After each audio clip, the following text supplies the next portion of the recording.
Hi, this is Shobhu, and I'm a part of two IIT alumni who produce daily videos of math and physics in our YouTube channel, Mathophy. Let's get started with our JEE problems.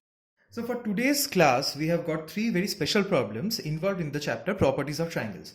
This chapter is generally much neglected in NCERT, so you have to pay special attention for this JEE maths class. So the first problem is area of a triangle ABC is b square minus c minus a whole square. The only information I have written is area as denoted by this triangle sign equal to b square minus of c minus a whole square. You have to find the value of tan of the angle B. So it's a relatively simple problem, but it involves a very intrinsic formula. So the area is b square minus c minus a whole square, which can be written as by the formula of a square minus b square, b plus c minus a into b minus of c minus a, which turns out to be equal to b plus c minus a into b minus c plus a. Now I will write this in a much simpler form. How to write? I will add and subtract a. So a plus b plus c minus 2a, and here I will add and subtract c. So a plus b plus c minus 2c. Now this term is actually this term is actually this. Now if you remember the formula of semi-perimeter is actually a plus b plus c by 2. So what is a plus b plus c? That is twice of semi-perimeter. So 2s minus 2a into 2s minus 2c. If I take 2 common out, I will be left with from both the factors 4 times s minus a into s minus c. That is equal to the area of the triangle. Now there is a formula that tan of b by 2 is actually equal to s minus a into s minus c divided by the area of the triangle. And from this expression, I know that if I bring triangle area in the denominator and if I send 4 on the other side, I will be left with 1 by 4. So basically I have got tan b by 2 equal to 1 by 4. Now how to find tan b? Very easy. Tan b formula is 2 tan of b by 2 divided by 1 minus tan square b by 2. So if I put the value of tan b by 2 here, 2 times 1 by 4 by 1 minus 1 by 4 whole square. So that is equal to half times divided by 15 by 16, which when comes up is actually equal to 8 by 15. So the right option is option number C, 8 by 15. For our second problem today, we have a very similar problem, but here we have to find the cosine of the angle A. So we will be using the cosine rule. Cos of A has a very simple formula, b square plus c square minus a square divided by 2 times b into c.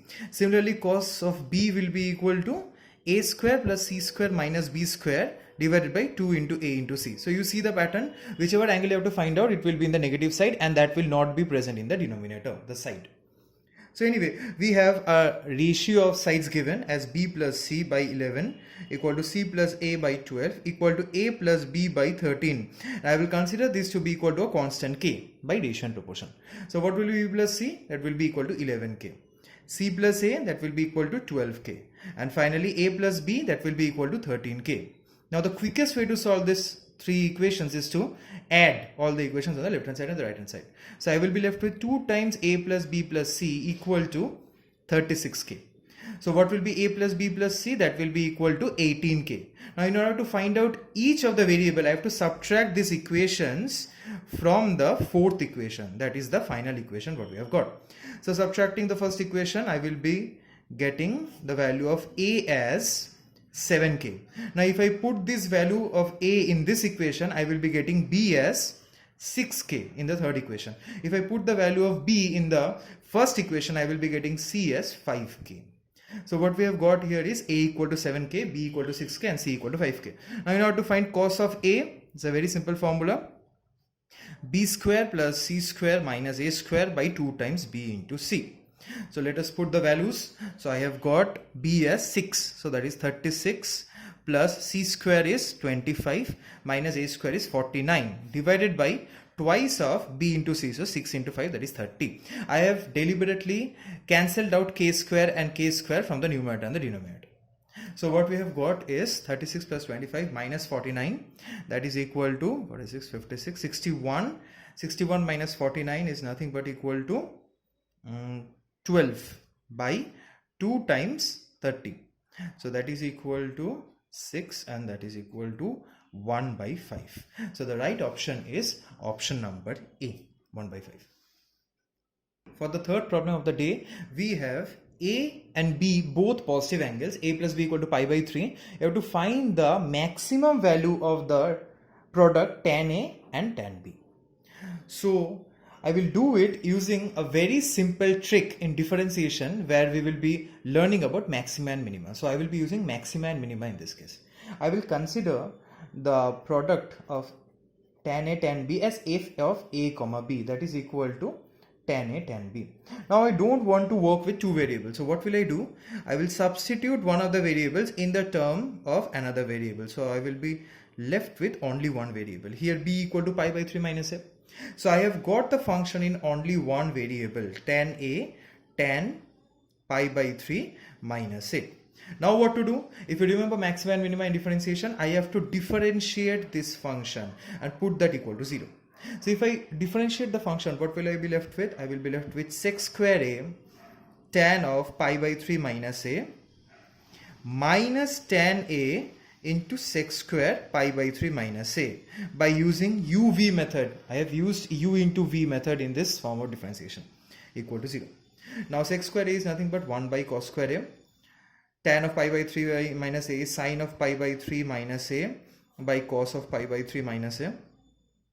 Minus tan A is sine A by cos A, and sec square pi by 3 minus A is 1 by cos square pi by 3 minus A equal to 0. First thing to do is to take an LCM. What will be the LCM? LCM will be cos A, cos square A in fact, cos square pi by 3 minus A. So here there is a cos pi by 3 minus A term missing, so I will be multiplying cos pi by 3 minus A term here into sine of pi by 3 minus A. Minus, here there is a cos A term missing, so I will be writing sine A into cos A. That is equal to 0. So since the denominator cannot be infinity, the only possibility is this term in the numerator is a 0. So if I multiply 2 on both sides, I will be left with 2 times sine of pi by 3 minus A into cos of pi by 3 minus A equal to 2 times sine of A cos of A, which you know from multiple angles is equal to sine of 2 times pi by 3 minus A equal to sine of 2A. Now if I take sine inverse on both sides, I will be left with pi by 3 minus A equal to A, which means that A equal to pi by 6 if I take A on that side. Now if A equal to pi by 6, what will be B? B equal to pi by 3 minus pi by 6, that is 60 degree minus 30 degree, which is also equal to pi by 6. So I am not doing f double dash A, but for maxima minima you have to prove if it's a maximum value, f double dash A should be a negative quantity. I am not doing deliberately because I have got only one value of an angle. So what will be the maximum value of tan A tan B? Tan of pi by 6 into tan of pi by 6, which is equal to 1 by root 3 into 1 by root 3, that is equal to 1 by 3. So what will be our option? The option will be the first option, 1 by 3. So that's it for today. Thank you for watching. Like, comment and subscribe to our YouTube channel Mathophy for your daily dose of math and physics.